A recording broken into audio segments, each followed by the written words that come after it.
This chemistry student was caught injecting opioids into his neighbor's house.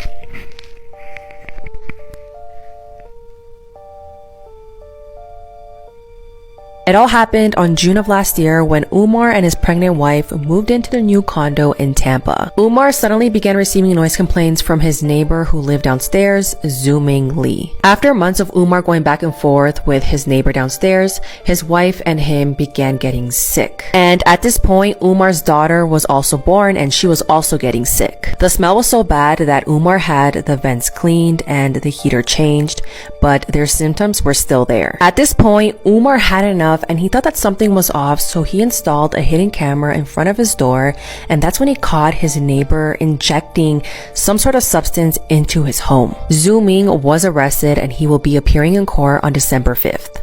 A Florida mother has killed her 2 children after losing a custody battle with her ex. This is Brandy Hutchins, and this past Thursday she lost custody of her 10-year-old son, Aiden. She was due to hand him over to his father by 6 p.m. on Friday, but she never showed up. With that, a frantic search began over the weekend for Brandy, Aiden, and her 19-year-old daughter, Hannah. Police have said that social media then led them to a Lake Wales trailer around 12:30 p.m. on Sunday. As we know, tragically, Brandy and her kids were all found deceased inside. It was reportedly apparent that she had murdered them before suffering a self-inflicted gunshot wound. Aside from that, we know Aiden was just days away from getting to live with his father in Maine. Hannah had a different father, but social media is filled with tributes to her life as well. Finally, we know that police have said, quote, "What's interesting about this is that Brandy has no criminal history and there's no indication she could have been violent. We deal with hundreds of thousands of court orders, and for one to turn out like this is almost never, but never happened today." These prisoners are allowed to have pets if they're on good behavior, and the only fights they seem to get in is who has the cuter cat. Just watch. In this prison, a good prisoner can get a cat. They walk around every day to discuss whose cat is more lovely. The uncle is very satisfied with his kitten. Hold it all day. These kittens were originally street cats. If no one adopts, they will be euthanized. So the warden put forward the cat rescue plan. Prisoners can adopt a cat as long as they obey the rules. The bald uncle said he was not interested in cats, but I can't help but start teasing the cat. This uncle became the first person to adopt a cat and the other inmates, so everyone was positive. Soon more and more people received their kittens. Their eyes are full of happiness. Prisoners work actively to exchange snacks and toys for kittens, just to take care of your kitten better.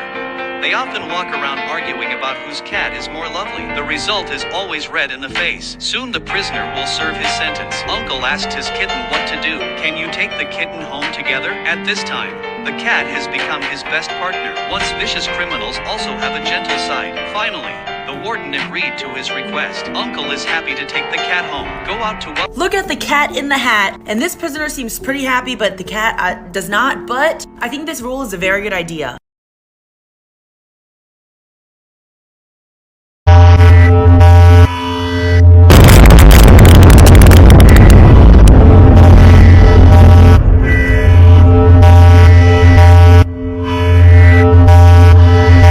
Are you guys following the story of Ruby Franke? She was arrested last night on charges of child abuse.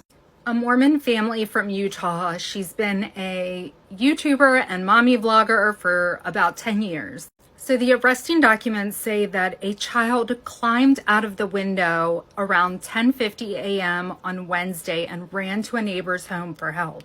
The child knocked on the neighbor's door asking for food and water, and the neighbor noticed duct tape on the child's ankles and wrists and called police. The neighbor said the child appeared to be emaciated and malnourished with open wounds and duct tape around their extremities.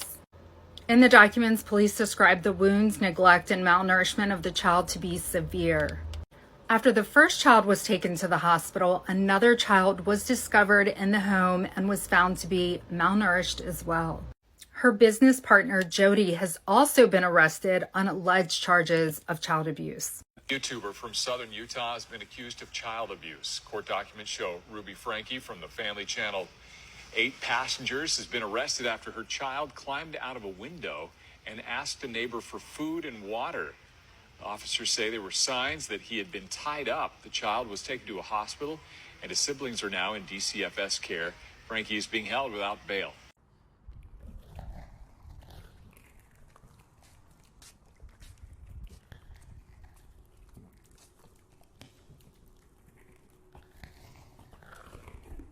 Herbalaki, found dead in Liverpool. This report is from today. Tall bodybuilder, Purpleaki, dead in his flat in Liverpool. Purpleaki, a British convicted criminal, has sadly passed away following a tragic incident. Tall bodybuilder Akinwale Arabiki, locally in northwest England as Purpleaki, was found dead in his home in Liverpool. The circumstances surrounding the cause of Purpleaki's death have not been made known to the public at the time of this publication. Purpleaki, a British individual with a criminal record, gained notoriety in northwest England under the nickname Purpleaki. He stands at an imposing height of 6 feet 5 inches 96 meters and weighs 20 stones 310 pounds or 140 kilograms. Reports suggest that Arabiki became known for initiating conversations about weight training with younger males, subsequently touching and measuring their muscles, and even inviting them to perform squats with his body weight. Initially, Arabiki's criminal activities were deemed to have a sexual motive, leading to the issuance of a sexual offences prevention order by Liverpool Magistrates Court in 2006. However, this order was lifted in May 2016, and it's important to note that Arabiki has never been convicted of a sexual offense. On September 12, 2016, BBC Three released an online documentary titled The Man Who Squeezes Muscles, Searching for Purpleaki, which delved into Arabiki's life and reputation. Later that year, he lodged a complaint with Merseyside police, accusing the BBC of incitement to racial hatred and alleging that the documentary was racist and had unfairly portrayed him. The EDP 445 story is disturbing, and if you don't know the details of this, you really should keep watching. So EDP was known for ranting, making funny videos on YouTube. At the time that he was caught, he had millions and millions of subscribers, and he was an avid fan of the Philadelphia Eagles. And he had a lot of fans. He really was a celebrity on YouTube. He would do cooking videos, he would react to things. People always used his voice and his image in different memes and reaction videos. But in July 2020, the world would begin to view him in a very different light. So in July of 2020, some disturbing messages began to surface that EDP had sent fans. In one chat, he requested to be a 16-year-old's boyfriend and asked for some help in some activities. He was also seen requesting pictures from children, if you know what I mean, what kind of pictures I'm talking about, in payment for merch and other goods. And yeah, at that point, there was a lot of video evidence that he was attracted to minors and was actively trying to seek one out to abuse. But nobody really believed that he would be that dumb to go out and do it. Obviously, I think he should have been canceled already based on what he had been saying, but that leads us to 2021. So in April of 2021, EDP was caught in an online predator sting put on by the group Predator Poachers. Apparently in the chats that these predator hunters had had with EDP 445, he had exposed his private areas. He had talked very graphically about what he wanted to do with this supposed 13-year-old child. And yeah, this entire time EDP thought he was talking to a 13-year-old girl, but he was talking to this guy. Obviously, this was extremely problematic, and in a lot of these cases, the people who exchange these messages with people pretending to be minors actually end up being arrested and sent to jail or prison. And while you think this may have been enough evidence to charge EDP with a crime, it actually wasn't, and the police department opened an investigation but said, due to some flaws in the actual sting operation itself, they couldn't charge him. So nowadays I've heard a lot about EDP and where he's been at. He apparently can't keep a job, he can't get housing, and hopefully some sort of charge will be brought up one day, but I'm just not too sure that it ever will. Just want to remind you all that it's been 74 days since this beautiful woman was discovered brutally murdered in the home of a locally prominent dentist and businessman in Floyd County in eastern Kentucky. Her killer still walks free. No suspects have been named, no arrests have been made. For what it's worth, it looks like justice, although delayed by 2.5 years, may not be denied next door in Pike County in eastern Kentucky. Former Assistant Pike County Attorney Kyle Deskins has been arrested for the murder of his wife Judith. This murder happened 2.5 years ago. And everybody was talking about the suspicious circumstances immediately after it happened. I thought sure it was going to be swept under the rug due to these political connections. Kyle Deskins is of course innocent until proven guilty. However, according to news reports, the indictment alleges that the cause of his wife's death was blunt force trauma to the head, which in and of itself is sus. In addition, I reckon the indictment may allege that he failed a polygraph, as well as tampered with physical evidence not only in the immediate aftermath of the alleged murder, but also a year later when he turned his laptop over to detectives. It gives me a little hope in Amber's case to see that justice is finally being served in this one next door, because the politics are the same in Floyd and Pike County in eastern Kentucky and all over eastern Kentucky. I know it's frustrating to see the wealthy and well-connected in eastern Kentucky enjoy a presumption of innocence that not a nary one of us would ever receive. However, that can be a good thing. Here's why. When you're talking about wealthy, well-connected people, like the ones connected to the murder of Amber Spradlin and Judith Deskins, no prosecutor in eastern Kentucky is going to even bring this case before a grand jury unless their case is airtight. So if Kyle Deskins has been indicted, his case has been presented to a grand jury, I'm guessing the case is pretty strong against him. The same will be true if and when anybody is ever indicted for the murder of Amber Spradlin. And hell's gonna break loose in Floyd County if nobody is ever indicted for the murder of Amber Spradlin. I'll see to that myself. I ain't gonna shut up about it until somebody is spending the rest of their life behind bars for taking the life of this precious young woman who never did anything remotely close to deserving what happened to her. The details surrounding this family vlogger's arrest just keep getting worse and worse. 41-year-old Ruby Franke was arrested on Wednesday and charged with 6 counts of aggravated child abuse. Her business partner, Jody Hildebrandt, was arrested as well. This arrest isn't surprising for most people who follow the 8 Passengers YouTube channel. This is where Ruby documented the lives of her 6 children and her strict parenting style. It featured videos like this where Ruby openly talked about restricting her children's food. So the natural outcome is she's just going to need to be hungry. And hopefully nobody gives her food and nobody steps in and gives her a lunch. Unless you find a friend who's willing to share some of their food with you, I don't think you're gonna be able to. And my kids are literally starving.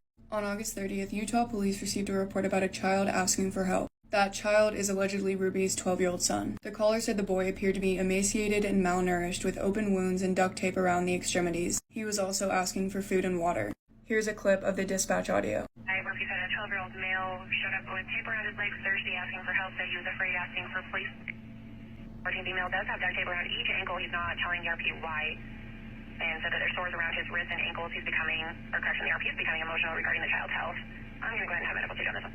According to the affidavit, the child had to be placed on medical hold due to his deep lacerations from being tied up with rope and from his malnourishment. Police then searched Jody's home and located another malnourished child, Ruby's 10-year-old daughter. She was taken to the hospital as well. In total, 4 minor children are now in the state's custody.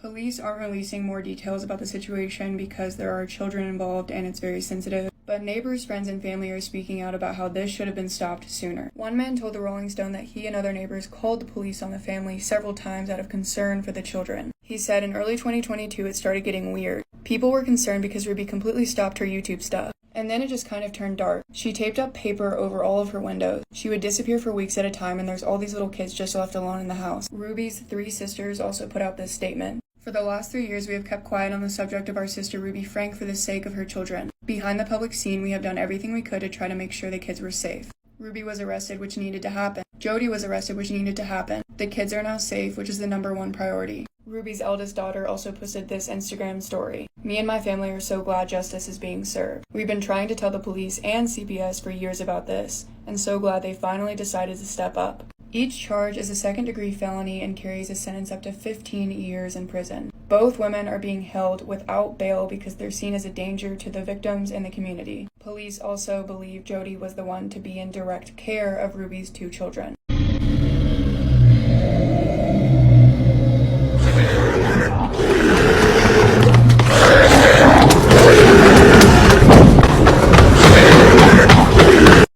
I'm getting cheeky with a rifle. I'll pull the trigger with my eyes closed. This TikToker known as Snow the Salt Queen and Yandere Freak killed her own friend, and she pretty much got away with it. So this is the real Snow the Salt Queen, Mary Ann Oliver Snow. And in January of 2021, she was involved in a tragic shooting. So before all of this went down, Snow the Salt Queen had a massive profile on TikTok with almost 2 million followers. She was constantly posting lip-syncing content, cosplay content, sort of similar to this. Nobody likes me, everybody hates me, they want me to go eat some more. Basically videos that were big on TikTok from 2020 to 2021, that kind of era. But this story took a dramatic twist when on January 16th, 2021, Mary, aka Snow the Salt Queen, and 7 of her friends were hosting a watch party for a Batman TV show inside of this house in Houston, Texas. So here's how this all allegedly went down. So at one point during the night, the whole group had been drinking Cokes with vodka. They had been making videos to post on social media, and Mary went out to the garage and retrieved a Glock handgun. Now, according to people that were there, Mary boasted that this gun was almost like the gun that the villain the Penguin has in the Batman movies, and she pretended to shoot one of her friends, pulled the trigger, and for some reason the trigger clicked and the gun didn't go off. But that's when 18-year-old Helen Rose Hastings allegedly, according to Mary, said, "Shoot me." So according to Mary, they were joking around, so she walked over to Helen, placed the pistol right up to her head, and pulled the trigger. Now, according to Mary, she thought that the gun was unloaded, but when she pulled the trigger with the gun up to Helen's forehead, it fired. Now, obviously, this bullet blew through Helen's forehead, and she died in the hospital 2 days later. Obviously, Mary was then brought in by the authorities. Now, according to the people that were there who came rushing into the room after the shooting, they all said that this was completely unintentional, this was an accident, but the family of Helen actually thinks that there may have been some sort of evil motive behind the shooting. They've gone on the record and said that their daughter would never ask anybody to shoot her. She's even suggested that Mary and the other people that were there at the party may have had time to actually get their stories straight before calling the police, so they had one narrative that ran through the night. But regardless, after that party, a person was dead. And shortly afterwards, Snow the Salt Queen started posting to their social media again with a lot of tasteless images. This is actually one of the images that Mary posted after the murder, which shows bloody handprints on a wall behind her. So there's no real resolution in this case yet. Mary has been charged with manslaughter, but I couldn't find anything about a verdict or any developments in this case really since it made the headlines back in 2021. So I'll update you guys if something happens in this case. This girl unalived her little brother, then consumed his private parts. This is 5-year-old Maikon Rauk and his 18-year-old sister Karina, and they both live with their mother Daniela in Brazil. On April 4th of 2019, Daniela had to do some shopping, so she left Maikon back at home with Karina. Daniela returned home over an hour later, and for some reason she wasn't able to open the front door, it just wouldn't open. Daniela had yelled for her children to come help open the door for her, but Karina yelled back that she couldn't open it for her. Daniela started to get worried, so she had contacted her brother-in-law to come break down the door. Once they both got inside the home, they were met with a horrific scene. Karina had unalived Maikon, partially decapitated him, and mutilated him. The family dog started to attack Karina, and she retaliated and bit the dog. Karina then started to attack the uncle by throwing things at him and hitting him. She even tried to flee the scene, but she was luckily caught. Once police had arrived and saw Maikon's body, they saw that his body was surrounded by black candles. That's when they discovered that Karina had cut and eaten some parts of Maikon's body. Karina was quickly arrested and taken to the police station. At first, Karina refused to speak, but later on, she confessed everything. She stated that she asked Maikon if he wanted to come in her room to play some games, and of course, Maikon agreed. Karina grabbed a pillow, pinned him down, and suffocated him. Karina then grabbed a knife and tried to remove his head. She had left Maikon partially decapitated. Karina then inserted the knife into his eyes and burned his feet with a lighter. She then removed his genitals and ate them. Karina was charged with aggravated homicide, attempted murder of her uncle, hiding a dead body, and biting the family dog. Karina was sent to a psychiatric hospital, and she continues to receive medical, social, and psychological care. This case will make you terrified to go back to school. This is the haunting case of the back-to-school killer. On the 17th of October 2009, students in Fairfax, Virginia were really excited to go and see their favourite band in concert, Metallica.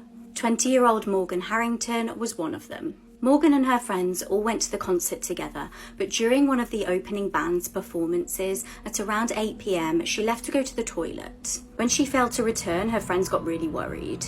They managed to ring Morgan, who told them that she'd accidentally ended up outside of the venue and security wouldn't let her back in. She reassured her friends that she would probably just try and get a lift home, and the concert went on.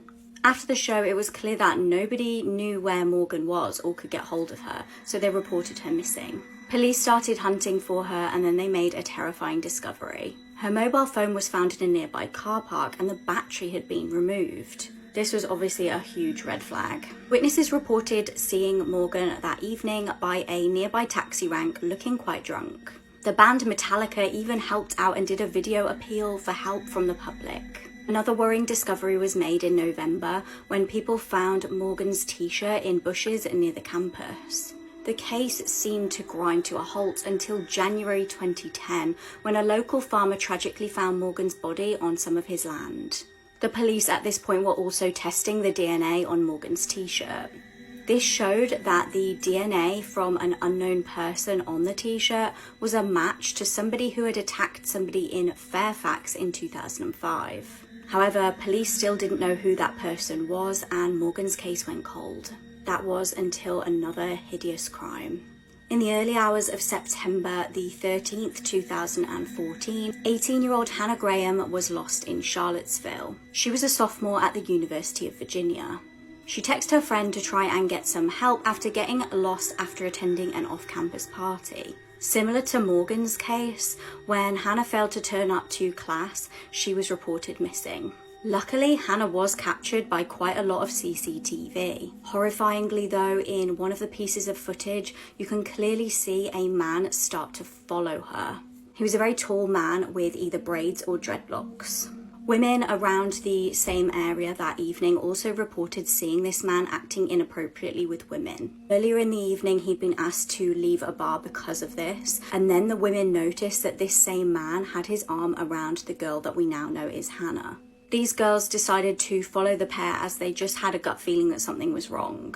They actually tried to intervene and tell the man to back off from the drunk student, but he was quite intimidating. He actually ended up taking Hannah to another bar and buying her drinks. Later, other witnesses said that they saw Hannah buy an orange car, apparently telling the driver that she was not going to get in the car. That was the last time she was seen alive.